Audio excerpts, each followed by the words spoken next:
welcome back our channel. This is the Pasha Motor Vlog and this is the new vlog. Guys, వీలైతే subscribe చేయండి. తిరుపతిలో దర్శనం అయిపోయింది.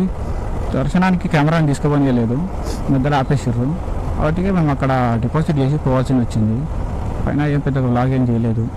ఇంకొక కెమెరా ఉండే, అది వాళ్ళు చూడలేదు.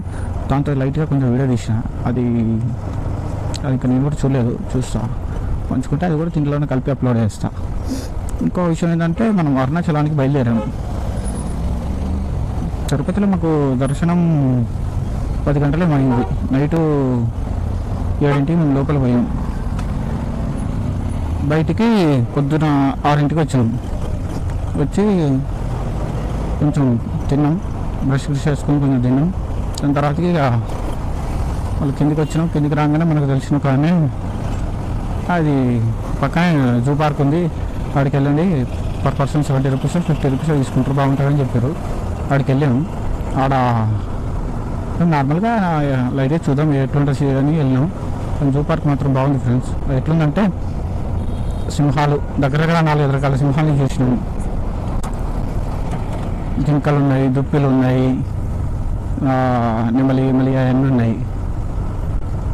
ఇవన్నీ చూసినాము. చూసేసి అక్కడికి వచ్చి స్పెండ్ చేసి తిరిగి ఆడుకొని మళ్ళీ అక్కడి నుంచి బయలుదేరాం. లొకేషన్ వచ్చేసి లెఫ్ట్ రైట్ స్ట్రైట్ రైట్ తీసుకున్నాం.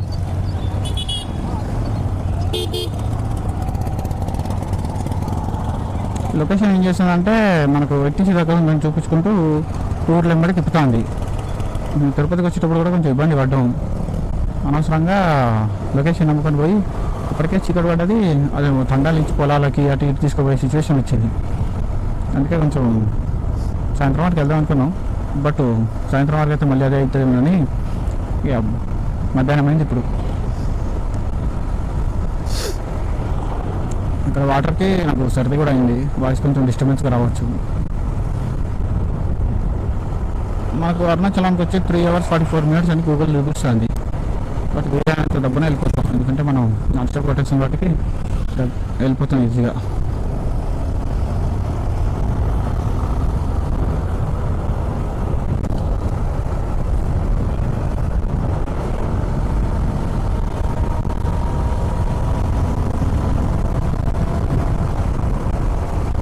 ఇక్కడ వచ్చి సైలెంట్ ఏమైందంటే పైకి వెళ్ళాక బండి సెన్సార్లో ఏదో ప్రాబ్లం వచ్చింది. పైనుంచి మొత్తం డౌన్ ఉంటుంది కాబట్టి కిందికి వచ్చినాక మేము ఏం చేసినామంటే లాకర్లో బ్యాగులు ఇట్లా హెల్మెట్ ఇట్లా అన్ని అలా పెట్టేసినాం. తీరా కిందికి వచ్చినాక ఏమైందంటే మళ్ళీ రీఎంట్రీ కావాలంటే మళ్ళీ ఆయన హెల్మెట్ అడుగుతాడు. అడగకపోతే పైన పెట్టినాం. ఇట్లా చిట్టీలు ఉన్నాయన్నా టికెట్లు ఉన్నాయని చూపెడితే ఇట్లా కుదరదు, హెల్మెట్ తెచ్చుకొని పైకి పోన్నాడు. మాకేం అర్థం కాలే. ఇప్పుడు నా పరంగా ఇంకో హెల్మెట్ కావాలంటే కష్టం అవుతుందని మేము చేసాము. ఒక 2 అన్నవాళ్ళు వచ్చారు. ఆ అన్న వాళ్ళని ఆపారు. వాళ్ళు ముందుకైనా వెనకాల ఇద్దరు హెల్మెట్ పెట్టుకున్నారు. ఆపి వాళ్ళని అడిగితే ఆయన ఏం చేసిండు ఒక హెల్మెట్ ఇచ్చిండు. ఆ పోలీస్ అయినా కొంచెం అటు పోయి ఉండే. ఆయన హెల్మెట్ ఇచ్చాక హెల్మెట్ పెట్టుకుని తర్వాత అది షాక్ అయింది. అప్పుడు ఎక్కడి నుంచి వచ్చింది హెల్మెట్, చెప్పేందుకు తీసుకోలే అది అని మళ్ళీ హెల్మెట్ ఉండగా మళ్ళీ ఆర్గ్యుమెంట్. అటు ఇటు చేసినాం. పైకి అయితే పోయినాం. మళ్ళీ అంతా దర్శనం చేసుకున్నాం. అయిపోయింది. ఇంకా బయలుదేరాం మళ్ళీ.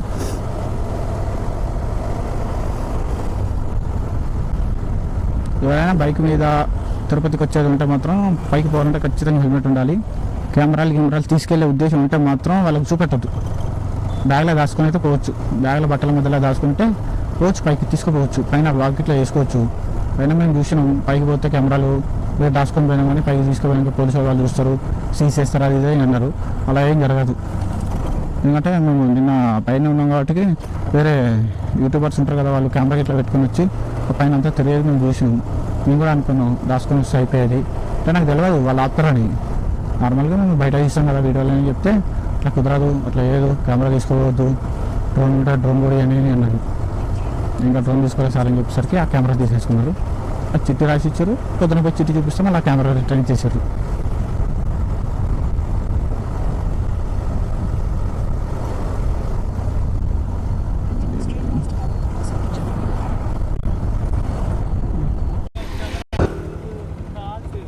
ఆ కెమెరా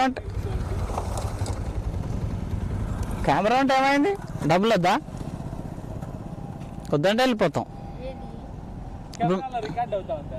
కాదు ఆపండి, మిమ్మల్ని చూసి ఆపేసిన. ఆ పిల్లని తీసుకోండి, ఎంతసేపు అయినా వీడియో నన్ను తీద్దండి, డ్యూ టు ప్రైవసీ ఇష్యూస్. అయినా మీరు మాస్కే పెట్టుకున్నారు కదా మళ్ళా. అయ్యో రికార్డ్ అవుతుంది. కార్డు లేదండి, హెడ్ చెప్పరా కార్డు లేదని. సరే మరి వెళ్ళనా? ఏం కావాలి?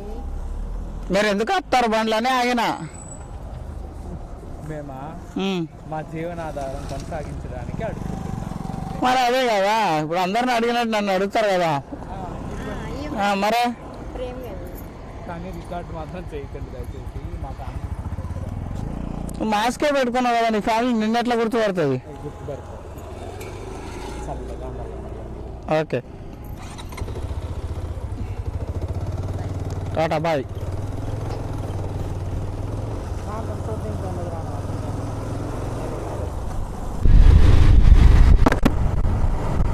ఫైనల్గా మళ్ళీ మేము హైవే ఎక్కేసాం ఫ్రెండ్స్. ఇప్పుడు ఇక హైవే నుంచి మనకు 174 కిలోమీటర్స్ చూపెడుతుంది. 174 కిలోమీటర్ పోయి ఫస్ట్ ఆఫ్ ఆల్ మేము పోయినాక చేసే పని ఏంటంటే రెస్ట్ తీసుకుంటాం. ఎందుకంటే గత 3 రోజుల నుంచి మేము వరుస పెట్టి రెస్ట్ లేదు మాకు. ఊళ్ళో పోయినాం పడుకోలేదు, ట్రావెలింగ్లో వచ్చినాం పడుకోలేదు, అదే పని పడుకోలేదు. మొత్తం అసలు అంతా బాడీ అంతా అలసిపోయినట్టుంది. ఫస్ట్ పోయి రెస్ట్ తీసుకుందామని అనుకుంటాను. ఫస్ట్ పోయినాక రెస్ట్ తీసుకొని తర్వాత నెక్స్ట్ డే అంటే గుడికి వెళ్తా. 14 కిలోమీటర్ గిరి ప్రదర్శన ఉంటుంది, అదంతా తిరిగి వచ్చేసాక దాని తర్వాత నెక్స్ట్ డే పని బ్యాక్ రిటర్న్ వచ్చేస్తాను అన్నట్టు. ప్రస్తుతానికి అయితే వ్యూ బాగుంది. ఇక్కడ మొత్తం చుట్టుపక్కల కొండలు, అన్నీ కొండలే. మనకు గుండ్రంగా ఉంటాయి కొండలన్నీ. కొండల ప్రాంతాన్ని నుంచి వెళ్తారు ఆ ఫీలింగ్ వస్తుంది. కొండలు అన్నీ కొండలే. ఒక్కడి దాకా దగ్గర దగ్గర ఎన్ని కొండలు ఉన్నాయి, ఘోరంగా కొండలు. ఇట్లా రాజమౌళి షెట్లా పెట్టినట్టు ఉంటుంది ఇదంతా. మొత్తం గ్రాఫిక్స్ లెక్క కనిపిస్తాయి ఇక చూడ్డానికి, కానీ అంతా నిజం.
చంద్రులో ముక్క చారిందది నక్క, నా ఒళ్ళంతా ఆడిందే తైతక్క.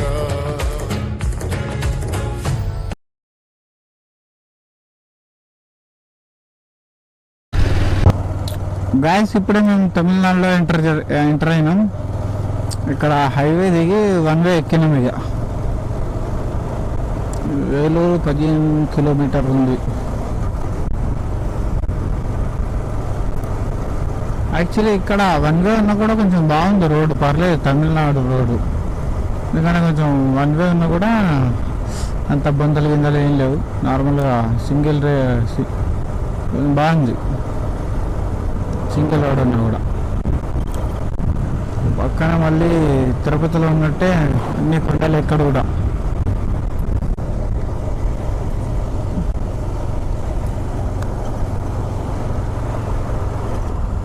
వీళ్ళు హరినామ భక్తులు భజన చేసుకుంటూ పోతున్నారు. Welcome to Tamil Nadu. ఇక్కడ నుంచి మనం తమిళనాడులో ఎంటర్ అయినట్టు. ఇంతకుముందు ఎంటర్ అయితే కూడా తమిళనాడే, బట్ అది పూర్తిగా వెల్కమ్ అన్నట్టు కాదన్నట్టు. నేను చాలా ఊర్లో పోయినా కానీ for the first time welcome to Tamil Nadu అని ఇట్లా బోర్డు చూసిన. నేను గోవా పోయినా కూడా గోవాలో పెద్దగా వెల్కమ్ టు గోవా అని కూడా కలేదు. ఆడ గోవాలో వచ్చేసింది డైరెక్ట్.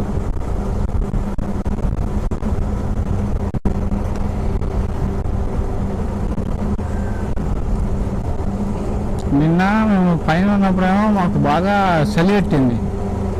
ఇవాళ మేము బయటికి కిందకి దిగినాం, కథం ఈ ఎండ ఘోరం కొడుతుంది, విపరీతంగా ఉన్నది ఎండ. ఒక కాలం ఇక ఇటు అటు పక్కన చెట్లు ఉండేసరికి కొంచెం చల్లగా ఉన్నది, అది లేకపోయేసరికి ఎండ ఘోరం కొడుతుంది.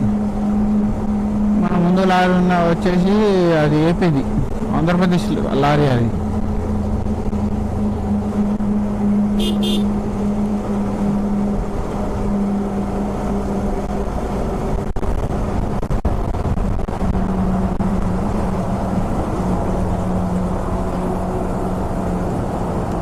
ఇది చెక్ పోస్ట్ అనుకుంటా.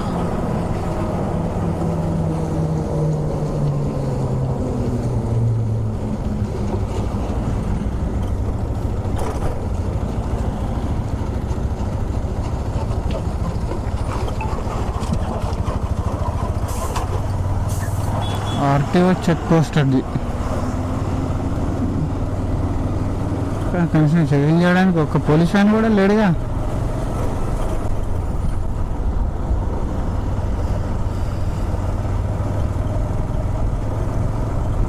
ఇక్కడ నుంచి అన్నీ మనకు తమిళనాడులోనే ఉంటుంది మొత్తం బోర్డులు. మా అయితే కొన్ని బోర్డులు ఉంటాయి కావచ్చు, ఇంగ్లీష్లో ఉంటాయి, లేకపోతే తమిళనాడులోనే ఉంటాయి. మనం ఇక్కడ నుంచి మనకు సుక్కలు కనబడతాయి. ఇక ఏం అడగాలని వాడికి నా లాంగ్వేజ్ అర్థం కాదు, నాకు వాడి లాంగ్వేజ్ అర్థం కాదు. వాడేమంటాడో నాకు తెలియదు, నేనేమంటానో వాడే తెలియదు. ఇక్కడ ఉన్నారు ముగ్గురు పోలీసులు, కానీ వాళ్ళు ప్రశాంతంగా కూర్చొని నవ్వుతారు.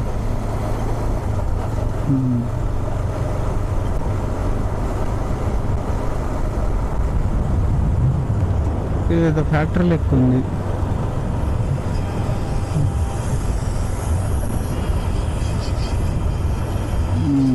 Construction factory.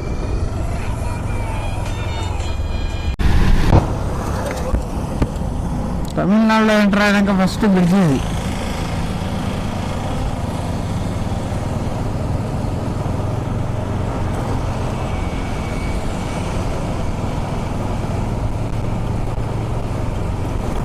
ఇక్కడ మన కీలు కొట్టేదానికంటే 1% ఎక్కువనే ఎండ కొడుతుంది.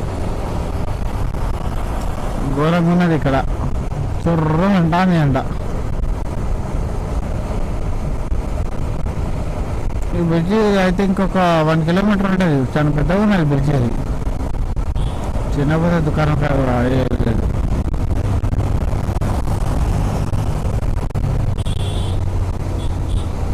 అమ్మా ఇప్పుడు కళ్ళలో కూడా తమిళనాడు వస్తాను అనుకోలేరు ఇప్పుడు.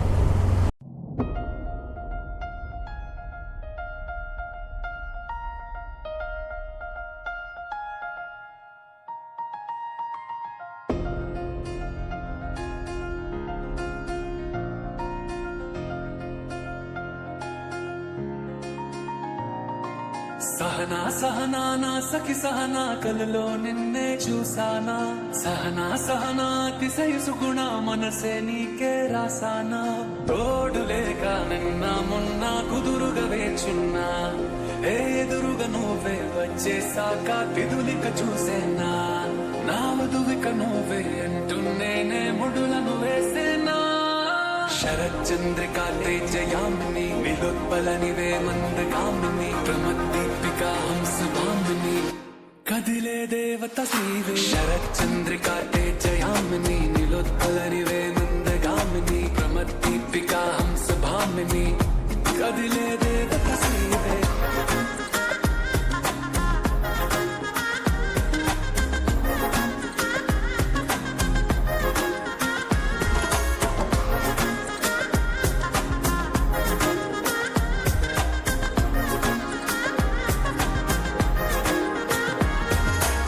వచ్చే లోపలే వచ్చేసావే బామ్మ ఇది శుభమా శుభమా నీ నేరుగా పంచేసావులేమ్మా చెరి సగమే సగమా నీలో ఇంతలో ఎంతో మారేనమ్మా అరే వినుమా వినుమా వెల్కమ్ బ్యాక్ చంద్రికా తేజయామి గాయ్స్, ఫైనల్గా అరుణాచలం కూడా ఎంటర్ అయిపోయాం. ప్రస్తుతానికి అయితే ఇక్కడ అంత ప్రశాంతంగా ఉంది. గుడిదాకా ఇంకా పోలేదు. గుడిదాకా ఇంకా పోవడానికి మనకు 6 కిలోమీటర్స్ ఉంది. 6 కిలోమీటర్స్ ముందే మనకు వెల్కమ్ బోర్డు వచ్చింది. కొండ చూడండి ఫ్రెండ్స్ ఎలా ఉందో. నేను చూస్తే మీకు ఏమైనా అనిపిస్తే నా కామెంట్లో చెప్పండి. వెరీ చెప్పులు పనిపోయింది.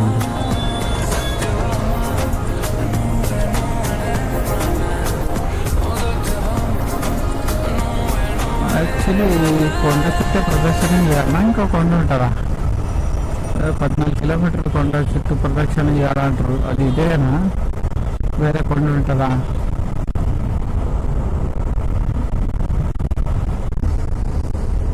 ఇక్కడ స్పీడ్ బ్రేకర్లు ఎక్కువ ఉంది. మేము ఉండాల్సిన దానికంటే ఎక్కువ ఉంది.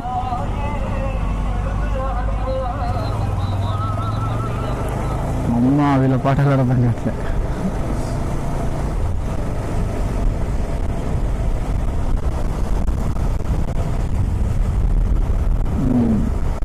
నాలుగు కిలోమీటర్.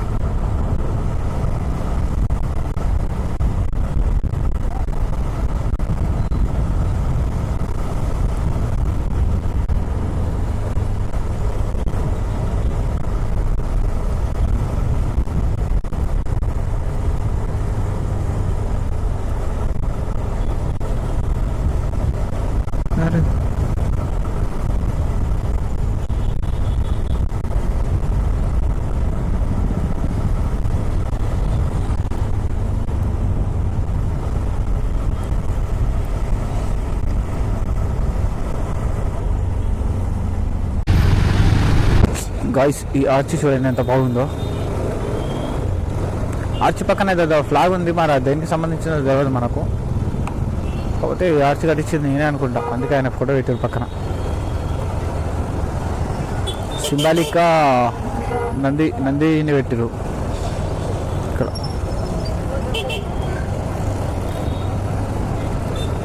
మనం ఈ రూట్లో వెళ్ళాలి.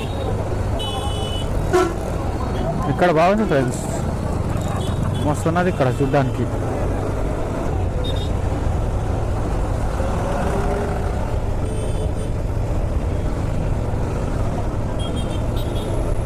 ఆవులు ఉన్నాయి. లాంగ్వేజ్ ఒకటి తప్ప అంత బాగానే ఉంది ఇక్కడ.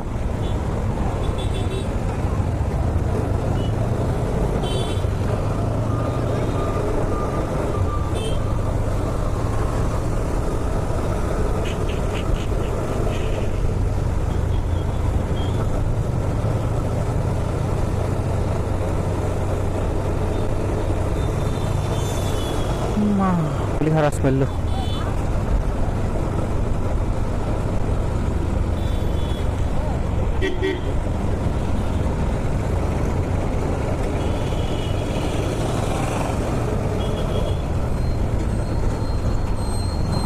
నిజంగా వేరే ఏదో తమిళనాడుకి వచ్చినట్టయితే లేదు, మస్తు ఉన్నది ఇక్కడ చూడడానికి.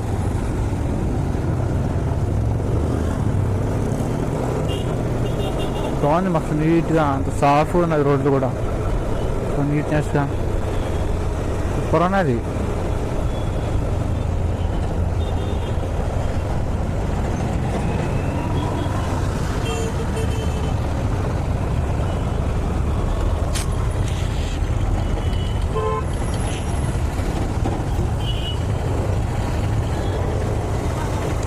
ఇక్కడ ట్రాఫిక్ కూడా ఉన్నది దానికి తగ్గినట్టే.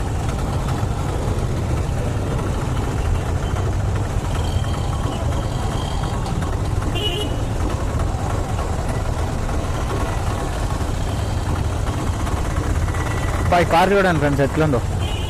ఇప్పుడు దీన్ని మోడిఫై చేయించి పెళ్ళిలో వాడతాం. ర్యాంపది కార్ ఇది, అప్పట్లో పాత సినిమాలలో వచ్చే కార్ ఇది. ఇప్పుడు మళ్ళీ దాన్ని మోడిఫై చేసి మళ్ళీ దేనికో దానికి తీస్తారు.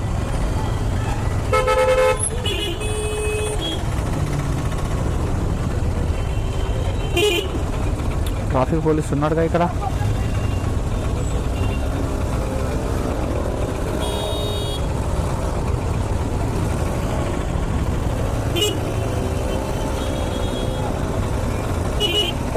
ట్రాఫిక్ పోలీస్ దగ్గర ఉన్న ఇలా బాగుంది.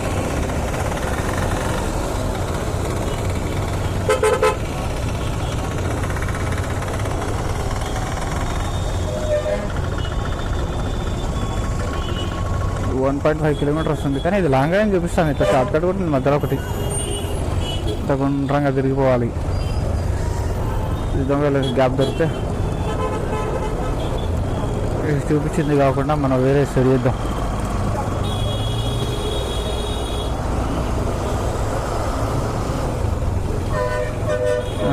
నా బండి నన్ను కాదా? ఓకే, అనుకున్నా బస్సును ఆపుతా ఉంది ఆంటీ. నేను నన్నే అనుకున్నా.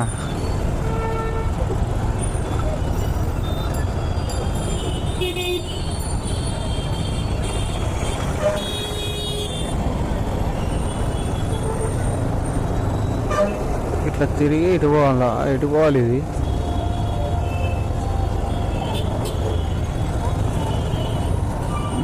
ఇంత కన్ఫ్యూజన్గా ఉంది రోడ్లు. సింగిల్ రోడ్డా డబల్ రోడ్డా? వన్ వే కాదు.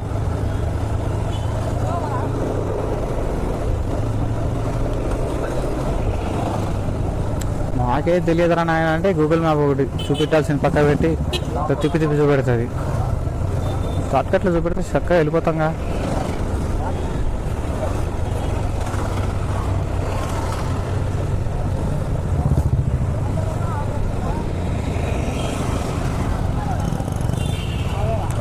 టెంపుల్ వచ్చేసింది గాయ్స్, వచ్చేసింది.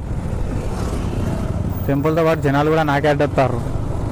ఇప్పటికే లెక్క పెట్టి చూసుకుంటే 3-4.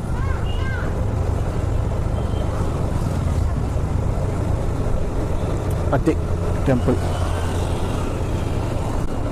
అయితే వచ్చింది. ఓకే, ఇక్కడ రూమ్ ఎత్తుక్కోవాలి.